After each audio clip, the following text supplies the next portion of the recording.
Hi everyone. Thoracic wall is a very important part of the anatomy. It is a wall which is covering the upper part of the trunk, that is the thorax. Myself Dr. Ankit Khandelwal, MBBS and MS in anatomy. Welcome to my YouTube channel, that is Anatomy Explained. Today we are going to discuss the basic anatomy of the thoracic wall. So first question is, why do we need to know this anatomy? What is the use of doing the anatomy of the thoracic wall? So remember, there are various procedures which are done in the respiratory medicine on the thoracic wall, like thoracotomy, thoracentesis, and various other procedures like even keeping a chest drain. Not only that, even the deep wounds, the penetrating wounds, the deep traumas, they are present on the thorax. So for that, you need to know the anatomy of the thoracic wall if you are doing any procedure on the part of the thorax. So these are a couple of images just to show you the importance of the anatomy of the thoracic wall.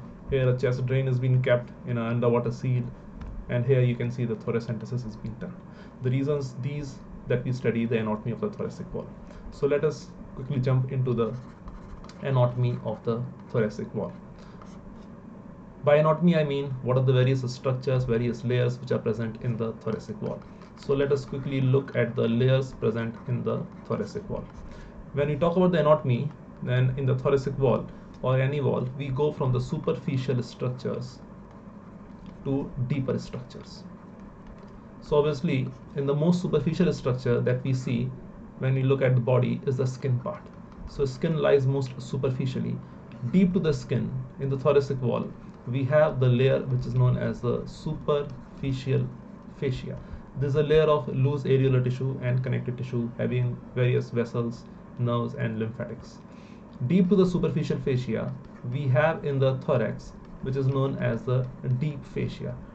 The deep fascia is a slight tougher or an inelastic structure compared to the superficial fascia, and over here in the thorax it is covering in the anterior part mainly the muscle which is the pectoral fascia. So it is also called as the pectoral fascia because it covers the muscle pectoralis major. Deep to the deep fascia, when we enter more deep to the deep fascia, we obviously get the muscles. On the anterior we have the pectoralis major, on the lateral we may having the serratus anterior, and so on. But deep to all these deep fascia and the muscles, we have the intercostal spaces. In these intercostal spaces, we have the intercostal muscles. Intercostal muscles. Now, intercostal spaces or intercostal muscles, by that we mean that we all know in the thoracic cage, which we have already done in the previous video, there are 12 pair of ribs present. Now, whenever there are ribs are present, then the space between the ribs is known as the intercostal space. Intercostal space. Suppose this is the rib number 3, that is the rib number 4. So this space would be our third intercostal space. We call it as a third intercostal space. So in this intercostal space, it is not just an empty space, but it is filled by the muscles in various strata, that is in various layers, and deep to it you have other structures. So this intercostal muscles over here will be lying again in few strata, few layers, which are from superficial to deep, named as external intercostal muscle. Deep to it we have the internal intercostal muscle, and deep to it we have the innermost intercostal muscles. These are the three strata of the muscle layers which are present in the intercostal spaces. Now these are not continuous, they are present at most of the spaces, but this innermost intercostal, it is most variable, meaning by that it is divided into few stratas. Few stratas, like anteriorly we call it as a sternocostalis, laterally we can call it as a transversus thoracis, and posteriorly we may call it as a subcostalis. So it is not a continuous layer, but yes, it is present. So remember, these three muscle layers are present in the intercostal space. Deep to these three intercostal muscles, we have a layer of fascia which is deep to these muscles, that is known as endothoracic fascia. That is known as endothoracic fascia, which is just deep to these three muscles. So particularly it will be deep to this innermost intercostal muscle layer. Deep to this endothoracic fascia, now we have the pleural layer over here outside pleural, that will be called as a parietal pleura. So this parietal pleura layer would be deep to the endothoracic fascia. So these are your layers found in the thoracic wall, right from the superficial, that is the skin, to the deepest part of the thoracic wall, that is the parietal pleura. These are the layers which a doctor, a medical person, if he wants to do any procedure on the thoracic wall, has to pierce through these structures and then he has to enter into the pleural space, because what lies below the parietal pleura or what lies deep to the parietal pleura, we have the pleural cavity, or also known as pleural space. And this is the area where most of the procedures are being done, be it your hemothorax, pneumothorax, pyothorax, empyema, pleural effusion, anything in the pleural cavity. We have to drain that out, or we have to take any sample both for therapeutic and diagnostic purposes. We should be knowing the anatomy of these layers. So this is a list of the layers which are present. So let us now see them with the help of a diagram as to what are these layers. This is a picture showing you all the layers of the thoracic wall. So if you start from the superficial, we have the skin over here. This part is the skin. Deep to the skin, we have this yellowish part, that is a superficial fascia. And deep to the superficial fascia, we had deep fascia, which was covering the extrinsic muscles of the thoracic wall. Here on the lateral side, we are seeing the serratus anterior. If the picture has been taken from the anterior side, then we would have been seeing the pectoralis major. Now deep to this serratus anterior muscle over here, this is one rib over here, and that is a rib below. So these are the two ribs, and between them, as already discussed, this is our intercostal space. In this intercostal space, we can very well see few muscle layers. One is outside over here, known as the external intercostal. Look at its direction of fibers downwards and medially on the anterior side. Deep to this external intercostal, we have the second muscle layer, that is our internal intercostal muscle layer. And deep to this internal intercostal layer, we have the third muscle layer, that is your innermost intercostal layer. So these are the three muscle layers which are present in the intercostal spaces. Their main function is actually during respiration, movement of the ribs. So during inspiration and expiration, our rib cage also moves to let air inside our thoracic cavity for the respiration process. In the movement of the ribs, these muscles they help in the movement of the ribs, and we already have studied in the thoracic cage where are our synovial joints in the rib cage, so that it will help in the movement of the ribs. So the muscles will move the ribs, and at the synovial joints, these ribs will move in association with the sternum or with the thoracic vertebral column. So these are the three muscle layers. Deep to these three muscle layers, we have a very thin endothoracic fascia just lying over here, just deep to this innermost intercostal layer. And then we have this endothoracic fascia. So this would be our, over somewhere over here, we have an endothoracic fascia.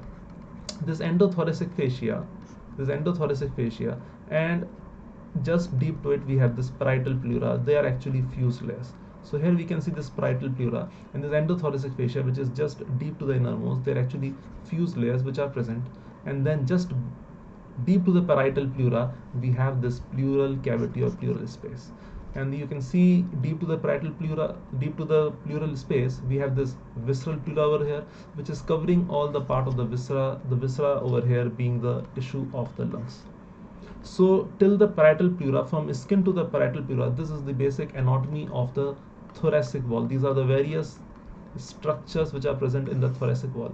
And mind you, all the parts of the thoracic wall, they are supplied by the somatic nerves, and the somatic nerves in the thoracic wall are our intercostal nerves, which are basically nothing but these are the thoracic spinal nerves.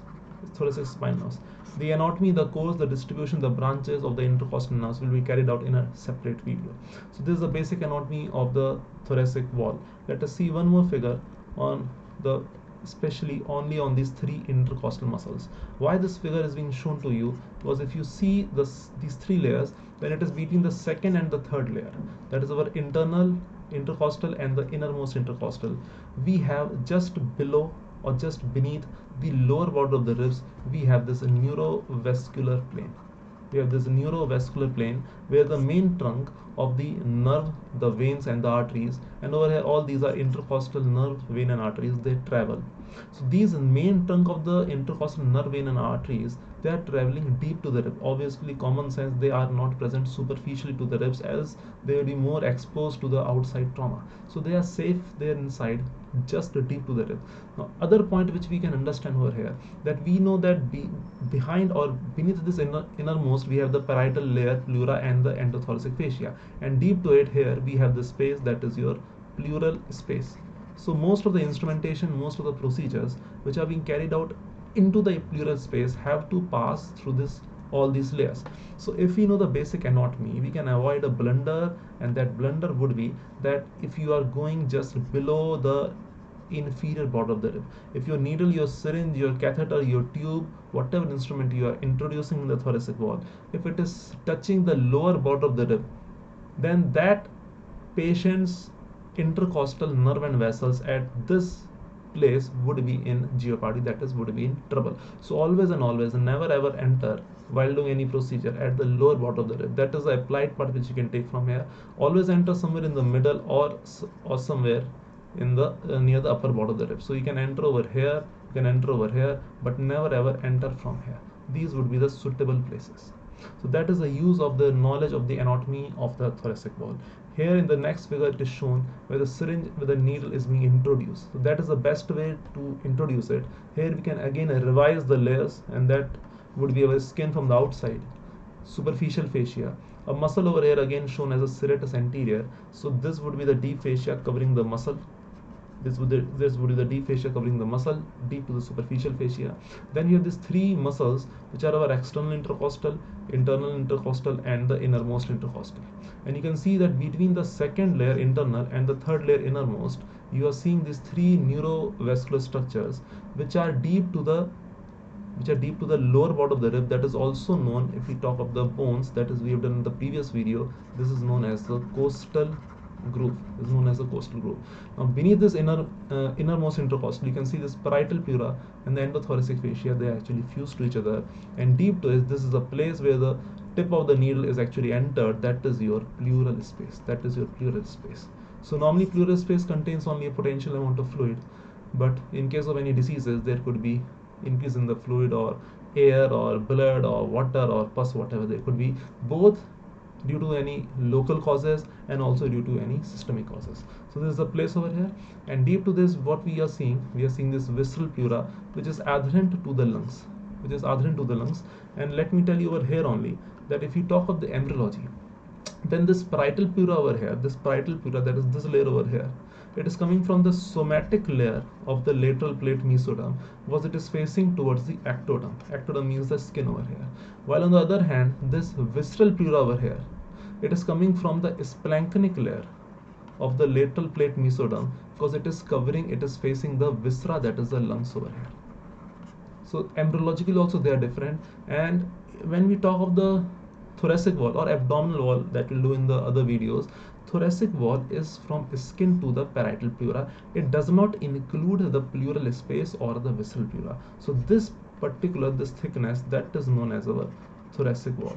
So here what we saw, the anatomy of the thoracic wall, where to enter the needle, where not to enter the needle, plus there are various procedures. So we should be knowing the basic anatomy of the thoracic wall.